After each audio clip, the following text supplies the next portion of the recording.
Eu sou o pastor Marcelo Vaz, do Conselho das Igrejas de Nova Vida. Eu venho aqui te convidar para que você possa aí estar olhando esse vídeo. Nosso canal é Palavras de Salvação, são conteúdos cristãos, pregações. Nós também daqui a pouco vamos poder aí distribuir e informar sobre alguns livros, livretos, alguns conteúdos que a gente quer lançar, não só pregações, mas também orações. A gente vai fazer aí com que o nosso canal se expanda, e a gente precisa que você faça um favor, que você pegue e se inscreva aí no nosso canal, para que você possa aí usufruir, e não só usufruir, abençoar também a vida de outras pessoas, compartilhar, comentar, dar o seu like. Então, que você possa, em nome de Cristo, poder nos ajudar nessa empreitada de propagar o Evangelho. Então, que Deus possa te abençoar rica e abundantemente, em nome de Jesus. Bom dia, igreja. Eu convido para você abrir sua Bíblia, a casa de Cristo. Eu convido para você abrir sua Bíblia. Amém. Então, o texto curto está lá no Evangelho de Jesus Cristo, segundo escreve São João, no capítulo 15.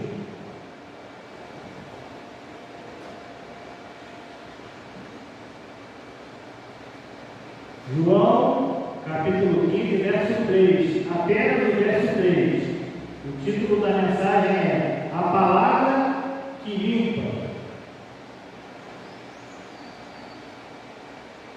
Apenas João, capítulo 15, verso 3.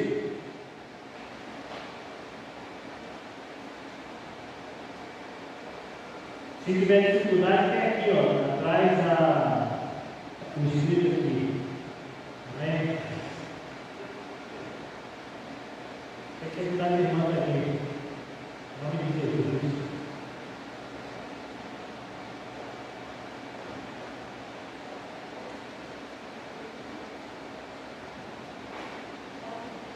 João, capítulo 15, verso 3. Amém. A gente espera, não tem pressa nenhuma. Aleluia. João, capítulo 15, verso 3.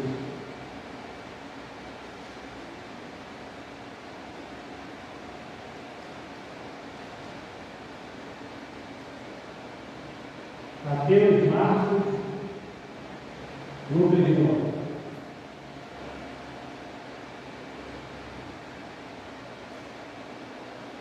João, capítulo 15, verso 3. Amém? O título da mensagem é A Palavra que Limpa. João, capítulo 15, verso 3. Vamos ficar de pé, reler essa palavra? Amém.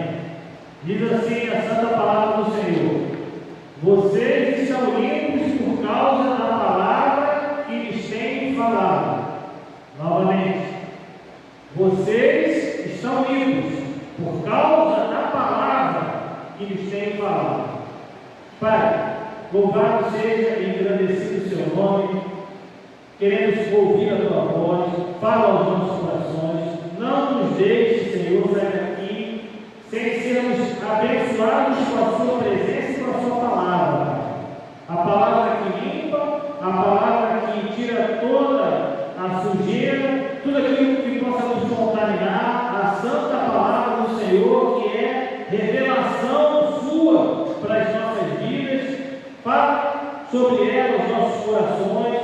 Fala, Senhor, a cada um de nós de uma maneira especial, de uma maneira singular, a fim de que, em nome de Cristo, Senhor, saímos daqui diferentemente da maneira que entramos, que possamos viver a vida, Senhor, tendo essa consciência, Senhor, que a tua palavra ela nos limpa e que devemos cada vez mais, Senhor, ouvir a tua voz, ler a tua palavra, estar em conexão contigo, Pai, através da tua palavra, Pai, não através de objetos, não através de outros hábitos que não sejam apenas a tua palavra em oração, Pai. Nós queremos, Senhor, te pedir, Senhor, em nome de Cristo, fala, Pai, precisamos que o Senhor fale aos nossos corações, fala a cada um de nós, o Senhor possa me usar também, Senhor, que eu não possa ser um empecilho na tua palavra, para que possa chegar aos ouvidos, para que haja transformação de mente dos teus irmãos e das minhas irmãs nessa prestação de culto, Pai. Assim oramos e oramos em nome de Cristo, que todos digam amém e amém. Podeis acertar. Nós vivemos nos tempos de hoje uma religiosidade que parece que não, mas ela tem sido cada vez mais apurada. A impressão que nós temos, na realidade, ela é um pouco diferente. Parece que as pessoas elas estão afastadas de Deus, mas nós temos cada vez mais evidências que as pessoas estão buscando Deus. Ah, pastor, isso é muito paradoxal, isso aí é muito complicado, eu não estou entendendo. O Senhor fala que nós vivemos um tempo em que a nossa religiosidade tem sido apurada, embora haja uma impressão que as pessoas estão afastadas de Deus, mas nós temos evidências na nossa sociedade, no mundo que vivemos, em que as pessoas estão buscando a Deus. Eu não estou compreendendo isso.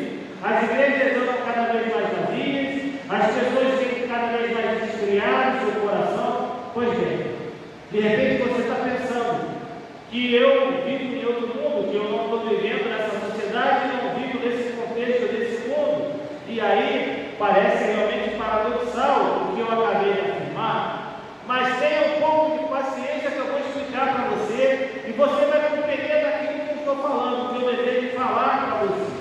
Quando eu falo que as pessoas estão cada vez mais religiosas, isso não significa que elas estão buscando a Deus. O Deus das nossas vidas, o Deus desse lugar, o Deus no qual estamos prestando culto nesse momento, o Deus revelador através das Escrituras Sagradas, o nosso Deus, o nosso Pai. Não é isso que eu estou falando. Quando eu falo que as pessoas estão cada vez mais religiosas, eu não estou dizendo que elas estão buscando ao nosso Deus. Acontece que as pessoas elas sim estão procurando sentido para a sua vida. As pessoas da nossa sociedade, então, mais ainda, elas estão cada vez mais procurando sentido para a sua vida. E o que elas fazem? Elas elegem para si deuses, que não necessariamente são deuses de uma religião, ou até mesmo o nosso Deus. O que fala sobre religiosidade, na verdade, é o senso de religiosidade que o ser humano vive, que faz com que ele busque não só Deus, mas que esse Deus traga algum tipo de prazer para a vida dele. Eu acho que você agora vai começar a entender. O ser humano está cada vez mais religioso em seus hábitos. O ser humano está cada vez mais religioso em suas determinações. Eu vou dar um pequeno exemplo que acontece aí, você vai ver em rede social, no dia a dia, você vai lembrar de alguém. Quantas pessoas têm acordado bem cedo para orar? Não. Quantas pessoas têm acordado cedo para louvar? Não. Quantas pessoas têm acordado cedo e elas abrem a Bíblia e a primeira coisa que elas fazem é ler? Não, não é isso. Quantas pessoas acordam cedo e a primeira coisa que elas fazem é ir para uma academia? E é saudável.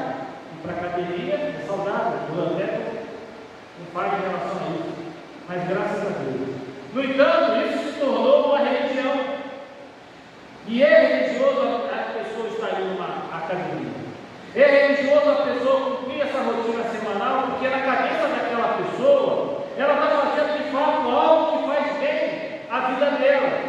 Mas aquilo, sendo feito dessa maneira, de uma forma religiosa, se torna tão grande que aparenta e aparece e vai se tornar um ídolo. Tão grande que ela vai desprezar aquilo que realmente importa. Há coisas que são relevantes e coisas que são irrelevantes. E o que verdadeiramente importa? Na frente eu vou falar.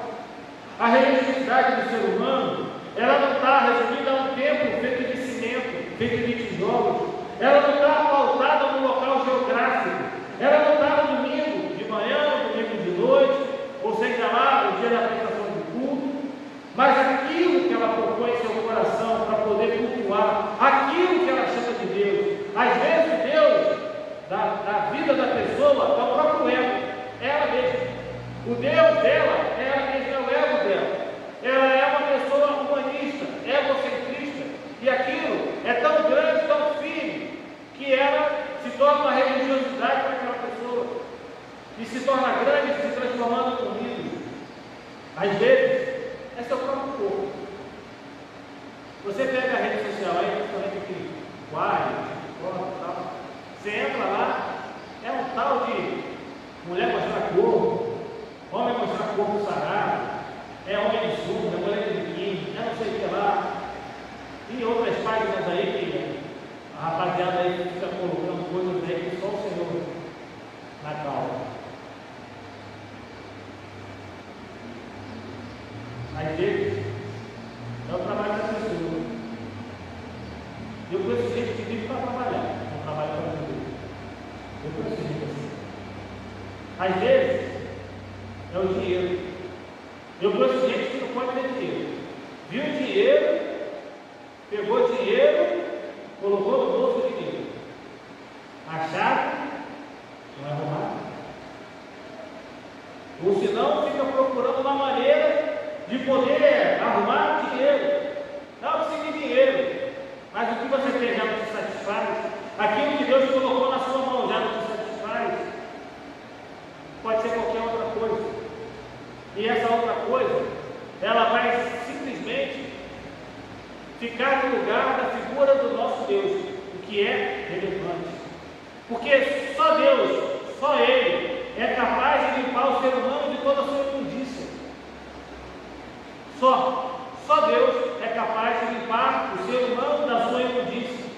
E não se assuste, veja bem, todos nós somos imundos diante de Deus. Ah, pastor, o senhor está falando da heresia. Paulo diz em Romanos 8:22. É a justiça de Deus, mediante a fé em Jesus Cristo, para todos e sobre todos os que creem, porque não há distinção, pois todos pecaram e carecem da glória de Deus.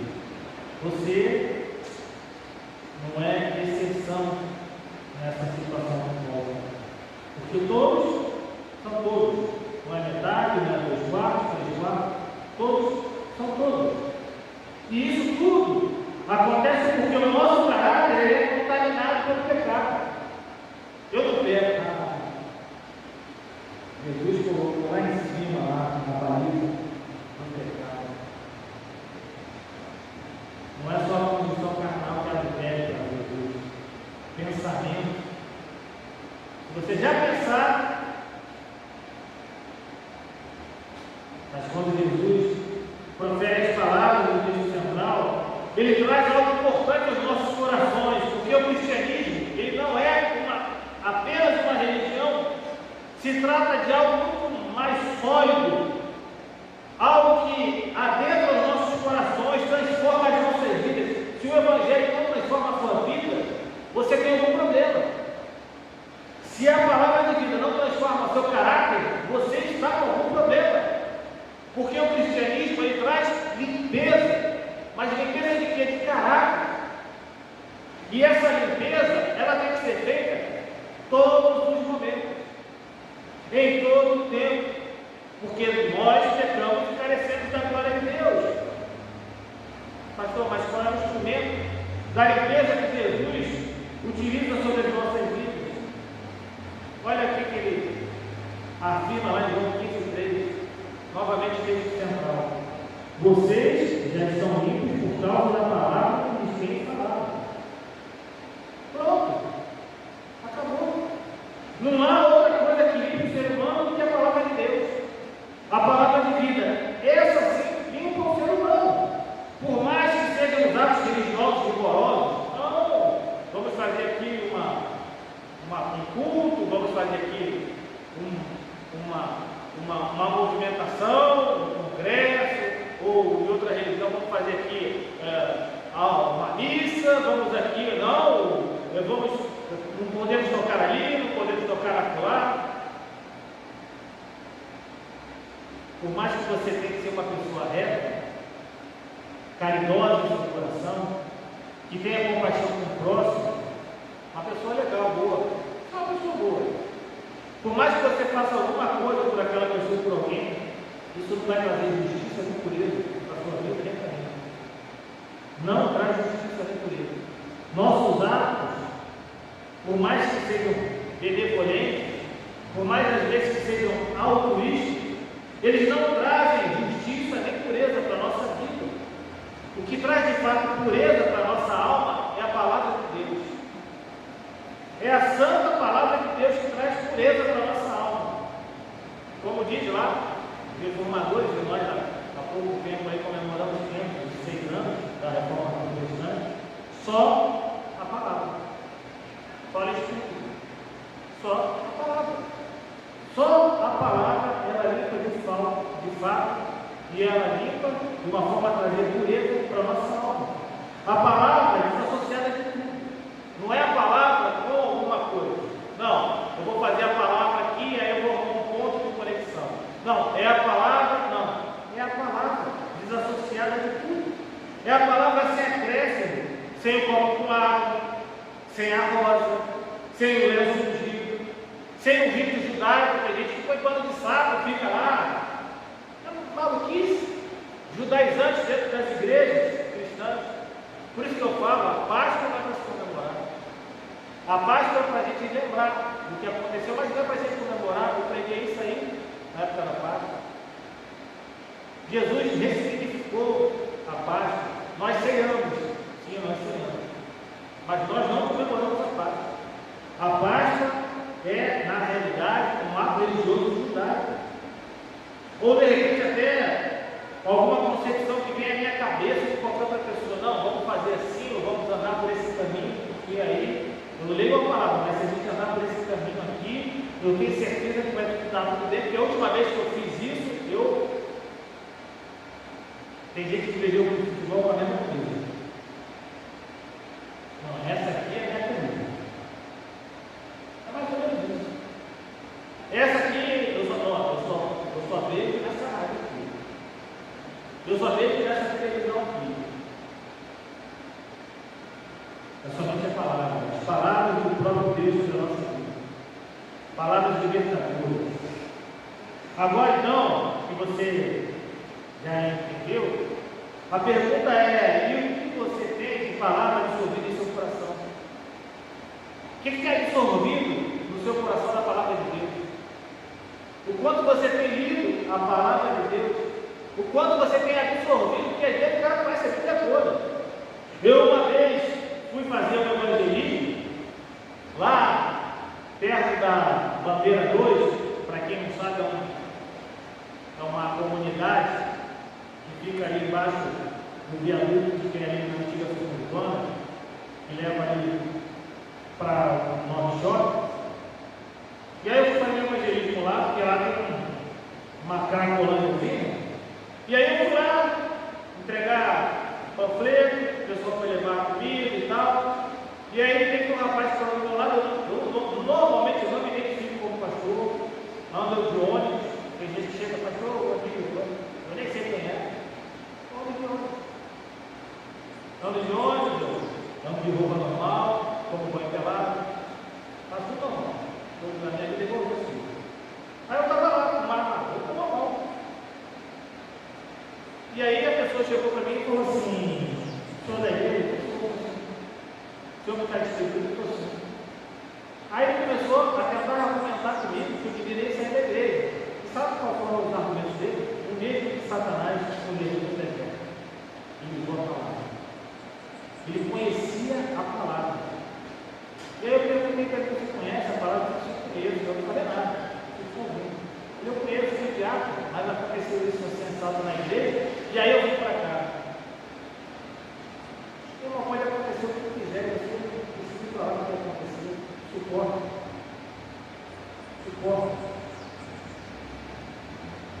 O que você tem absorvido em seu coração da palavra de Deus?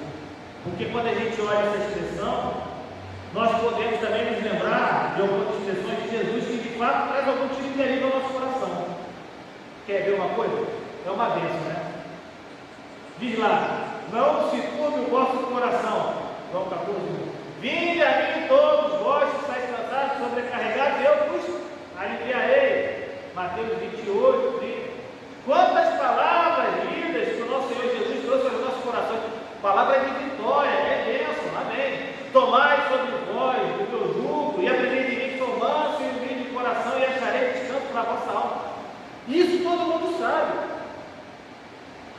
Isso é legal, todo mundo sabe. Quantas palavras, de fato, realmente parecem trazer leveza, e realmente trazem leveza para o nosso coração. E como não lembrar? Eu vim para que vocês tenham vida e tenham em abundância. Tem gente que só sabe esse versículo. Eis que estarei convosco todos os dias até a consumação do século. Olha, é bênção, é só bênção. E se a gente pegar essas palavras, somadas várias outras que Jesus falou, nós vamos ficar felizes. Todos nós, que felicidade. A gente vai pensar, graças a Deus. Eu estou lindo por causa dessas palavras que o Senhor Jesus traz ao meu coração, ao nosso coração. Só que isso é apenas uma parte da história. É apenas um pedacinho da história. Isso é apenas uma parte daquilo que Jesus falou. Porque o mesmo Jesus que trouxe essas palavras de ânimo, de descanso e de consolo, foi o mesmo Jesus que trouxe palavras também de confrontos. Mas palavras de confronto também não servem. Só serve essas aí que o Senhor falou. Porque essas aí eu sei, o resto eu não sei. Mas ele trouxe palavras de conforto nos corações daqueles que seguiam. E daqueles que não só o seguiam, mas continuavam a seguindo. Entendeu uma coisa? Aquele que quer ser servido, que sirva primeiro, que seja útil. Aquele que não tiver pecado, que atire a primeira pedra. Palavra de confronto. Jesus, de fato, mostrando a realidade para aqueles que se achavam acima de qualquer lei moral. Vocês querem usar a lei? Vocês estão acima da lei? Se não tiver pecado, atire a pedra. Não tem misericórdia dela, não. Pessoas condenando aquela mulher para o olho de ódio contra a vitória. Ou ainda, isso ninguém quer ouvir. Quem quiser vir após mim, deve negar-se a si mesmo e tomar a sua cruz. Não, pastor. Palavra de confronto. Aquele que quer viver uma vida santa, mas se o olho direito faz tropeçar, arranca e joga ele fora. Se o teu inimigo te faz andar uma milha, caminhe duas. Que bênção, né? Se alguém te ferir a face direita, oferece a esquerda. Ou então, eu não vim para trazer paz, mas para trazer espada. Isso ninguém quer ouvir. Só que eu ouvi a palavra de Deus. A gente confronta ninguém quer ouvir. Mas aí quando nós pegamos as palavras de Jesus nesse tom mais severo, a gente pensa assim, isso aí é demais para mim, não dá não. Não é. Você é seletivo na palavra? Assim como Jesus disse aos seus discípulos, aquele que não comer da minha carne, não beber do meu sangue, não tem parte comigo. Aí eles falam assim para Jesus, dura essa palavra, Senhor? Quem é que pode suportar? E Jesus, não olhando mais para eles, não olhando mais para aquela multidão, quando foi saindo um por um até ficar apenas seus apóstolos, ele vira para eles e diz assim, vocês ainda não vão não? Você não vão para o povo não?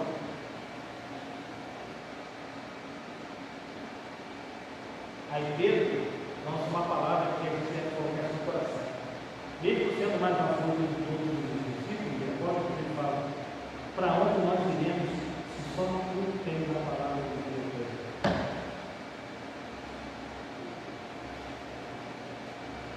Para onde nós iremos se só tu tens a palavra de Deus? Não foram palavras nossas, mas foram palavras duras, e essas palavras duras é que trazem a vida eterna. E como o texto central diz, vocês já estão indo por causa da palavra que eles têm falado. Veja, não é uma palavra seletiva, não é uma palavra selecionada. Isso aqui eu recebo para a minha vida, mas aquilo ali eu não quero não. Pastor, não tem como pegar a Bíblia assim e botar assim, botar só esse versículo aqui na editora, uma Bíblia pequenininha e a outra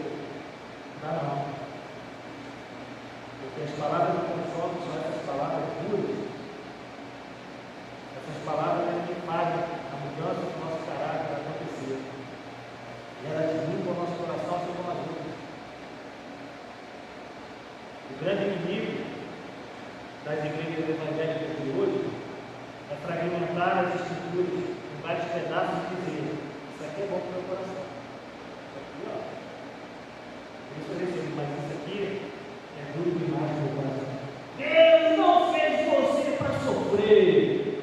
Deus não fez você. Se você ficar doente é porque você pecou. Se você perdeu o emprego, você tem que se resolver com Deus. Você tem que se redimir do seu pecado. Que pecado? Quem vai embora? Estou vulnerável. Se eu não emprego, qual é o pecado que eu fiz? Resolva-se com Deus. Para se resolver com Deus, é uma oferta. Deixa eu fundo de garantia para a igreja.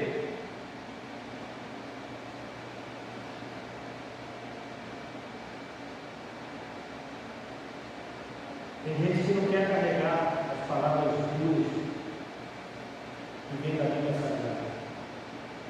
Portanto, a gente deve analisar como o nosso coração se comporta com as palavras de Jesus. Porque aquilo que Jesus fala traz vida, independentemente do tom, se é alto ou se é branco. Ou você acha que ele sempre ficou falando ali? O pessoal tem uma ideia que Deus lá em cima tem um relógio do lado, é um velhinho de barba e fica com o chicote batendo.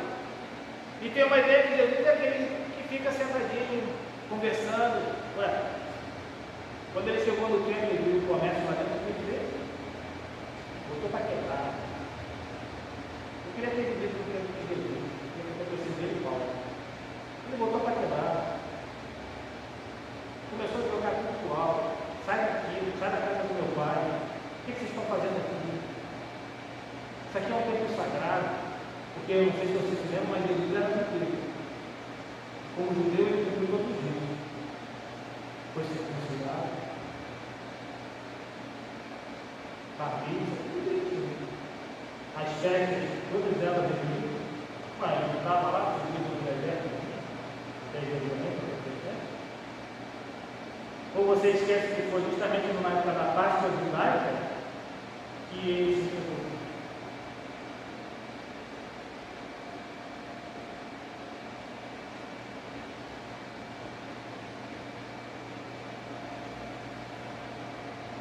Foram as palavras mais duras de Jesus que ocorreram as provas daqueles que o seguiram.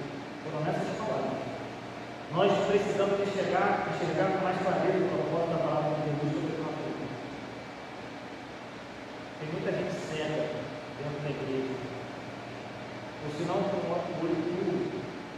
Tem gente que nem aquele cego que Jesus foi limpar ele e ele falou assim: eu estou vendo o homem como água. Porque ainda estava duro. O outro chegou logo, cara, mas esse aí já estava duro. Tem muita gente precisando de um segundo milagre. Tem muita gente precisando de uma segunda demonstração para poder abrir seus olhos, para ter clareza sobre aquilo que Deus quer sobre as nossas vidas. O que realmente Ele fala, que não vem trazer paz e se espada, simplesmente trazer justiça, trazer equilíbrio.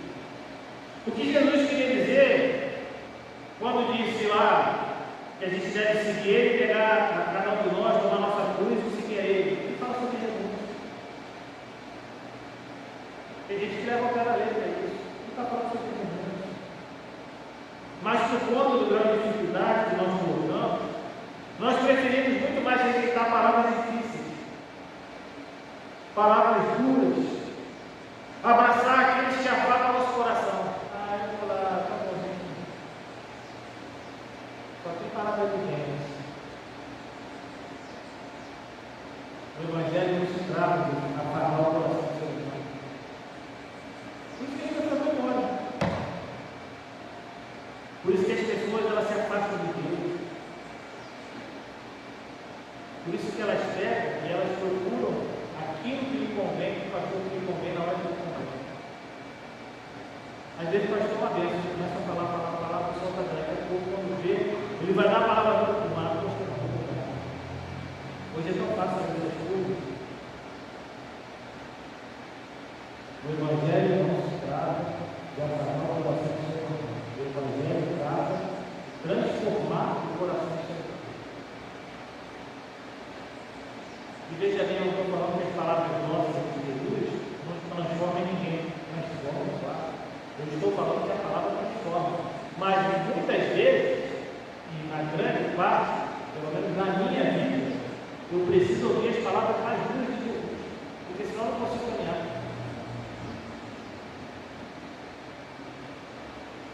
É só a gente lembrar na época da nossa infância, quando muitas vezes, por conta das nossas travessuras, no momento delas, alguém que era responsável por nós trouxe uma palavra mais dura, não trouxe? Ou você sempre falou do seu filho? Você nunca trouxe uma palavra dura para ele? Uma palavra de correção? E a palavra de correção causa transformação. Eu era pequenininho. Vou contar uma coisa que minha mãe deve lembrar. Eu era pequenininho, eu morava em Natal, e eu não gostava de estrogonofe. Eu achava que era uma coisa e tal. Eu lembro até hoje, meu pai chegou, aí botaram a mesa lá, arroz, estrogonofe, salada. Aí eu falei que eu não queria comer estrogonofe. Não quero comer estrogonofe. Aí ele falou, você não quer comer estrogonofe? Eu falei, não. Mas você quer comer? Eu falei, não. Mas eu não gosto. Você não gosta? Tá bom. Pegou o prato, meu prato, colocou arroz e quase estrogonofe para mim. Me botou sentado e colocou todo ele.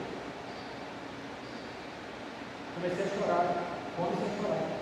Meu pai era doce. Come sem chorar. Comigo, meu pai era doce. Come sem chorar. Eu comi aquilo tudo. Um dos pratos que eu mais gosto da minha vida é estrogonofe. Amo estrogonofe. Se tiver alguma coisa de estrogonofe, eu peço estrogonofe.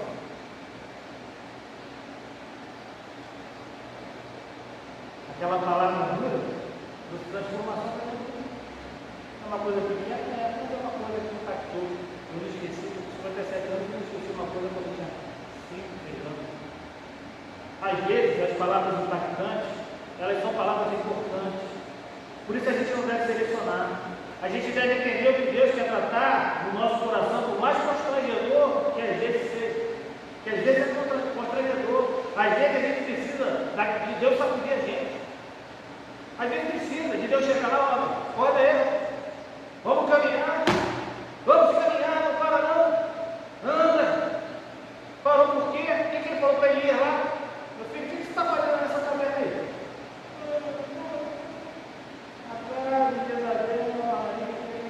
Rapaz, sai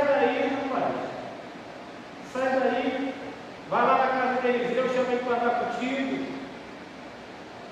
Unge Jeú, unge lá para ver o novo rei da Síria. Vai lá, rapaz, está fazendo o que aí? Não, porque só tem eu aqui para fazer. Rapaz, tem 7 mil de joelho, rapaz. Está fazendo o que aí, rapaz? Estou falando de Elias, que não conheceu a morte. Não conheceu a morte.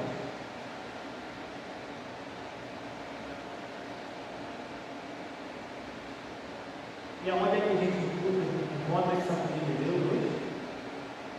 Não que Deus não possa se manifestar, uma visão, mas a gente encontra essa família de Deus na palavra dela, na palavra de Deus. Entendendo que aqueles que examinam as Escrituras precisam constar que nela a vida eterna. E é isso que Jesus fala. Examinar as Escrituras, porque vós constais nela a vida eterna, e ela de mim testifica. É essa palavra que testifica o nosso Deus, o nosso Pai, aquele que se sacrificou por nosso pecado, pagou nossas dívidas. Nós precisamos olhar para as Escrituras, ver justamente aquele texto, a mulher que eu citei, adulta, para a gente nos colocarmos, não sob o prisma daquelas pessoas que estavam lá, não, mas sob o prisma da mulher adulta, que precisa de atenção. A mulher precisava de carinho, precisava de proteção. E o que Jesus fez? Deu carinho e proteção para aquela mulher. Às vezes nós nos colocamos na condição do fariseu, saindo do templo, na condição dos mestres da lei, do povo. O que é que a gente faz? Mas aquela palavra serviu para aquela mulher. Se não transformou a vida daqueles que saíram, transformou a vida daquela mulher. Muitas vezes nós não somos a mulher, muitas vezes nós somos os fariseus da mulher da mulher. E aquela mulher recebeu uma palavra extremamente positiva de Deus. Olha que dissonância. Vai te paz. Mas ela também foi confrontada por ele. Não pede mais. Numa mesma frase, Jesus, ele não só lançou sobre ela uma palavra positiva, uma palavra doce, mas confrontou ela. Mas aquele povo que havia se juntado para cumprir a lei, eles escutaram. Aquele que não tem pecado, atira a primeira pedra. A palavra de Jesus é uma palavra que transforma. Você, quando foi impactado por essa palavra, a sua mente mudou, a sua percepção mudou, por isso você está aqui. Eu botei um aviso lá, que não é a constituição do mundo. Quem é membro da igreja, congrega na igreja, vem na igreja. Eu vi lá mais de 150 pessoas olhando. Pessoas que já vieram, pessoas que estão, alguma coisa que me deu a satisfação. Quantas pessoas nós temos aqui?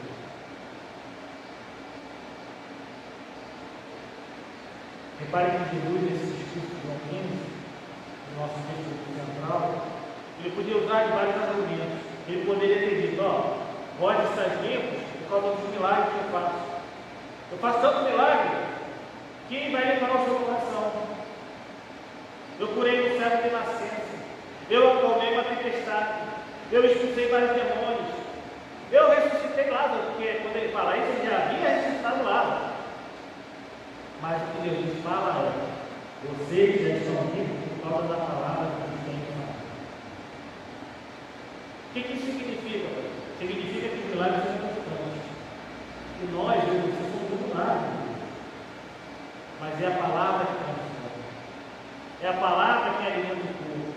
É a palavra que traz a santidade. É a palavra que traz a pureza aos nossos corações. Qual é o nosso Deus com a palavra do Senhor? Qual é o Deus que você tem dado? Eu não vou falar para o não. Vou falar da palavra. Uma palavra que é tida como capaz de separar algo que é inseparável pela ciência, junta e medula. Se você separar junta da medula, a pessoa morre. Mas ele fala que a palavra não é capaz de fazer isso. Uma palavra que lançada do nada, tudo se fez. Haja luz.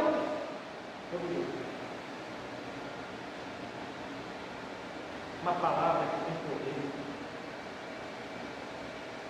Uma palavra que aponta diretamente para a figura de Jesus.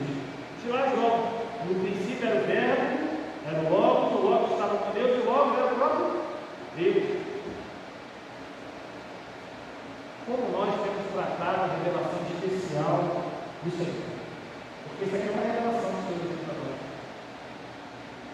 Uma palavra que só conforta o coração,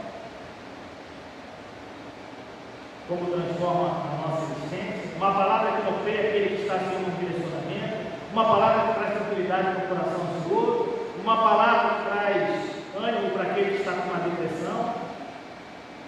Amém. Mas muitas vezes essa palavra é penetrante, importante, porque mais ela dói.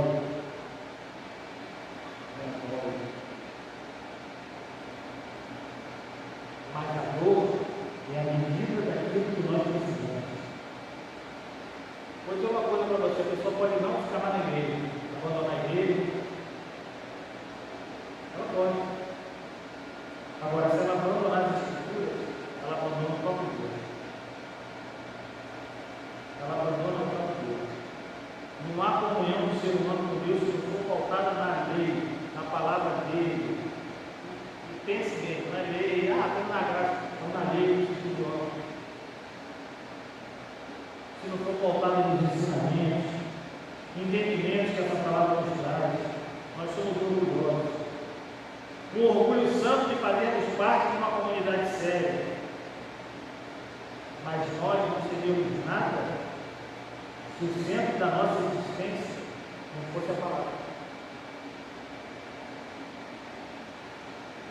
Antes de você seguir qualquer um, pastor, na placa da igreja, siga as escrituras sagradas. O próprio Jesus fala sobre isso. Novamente, reitero a central. Vocês já estão livres por causa da palavra que estão falando. A palavra que vai se afinar no nosso coração. O meu desejo, como pastor, o meu desejo como cristão, é que as nossas vidas como compromisso possam ser cada dia mais apegadas às escrituras sagradas. Vai vir uma palavra de conforto, mas também vai vir uma palavra de educação. Vai vir uma palavra que enche o seu coração de alegria, mas vai vir uma palavra também que vai trazer que você reflita sobre os seus atos. Uma palavra que vai trazer arrependimento. E assim a gente permanece com o Senhor. Porque Jesus, ele traz conclusão desse texto falando: permaneçam em mim e eu permanecerei em vocês. Como o ramo não pode produzir fruto, isso mesmo é a conclusão do texto, tá? É a continuidade do texto. Vou repetir: permaneçam em mim e eu permanecerei em vocês. Como o ramo não pode produzir fruto, isso mesmo, se não permanecer na videira. Assim vocês não podem dar fruto se não permanecerem em mim. Eu sou a videira, vocês são ramos, que permanecem em mim e eu nele. Esse dá muito fruto, porque sem mim vocês não podem fazer absolutamente aquilo contra mim, tá? Não fala a palavra não. Mas diz assim, porque sem mim vocês não podem fazer nada.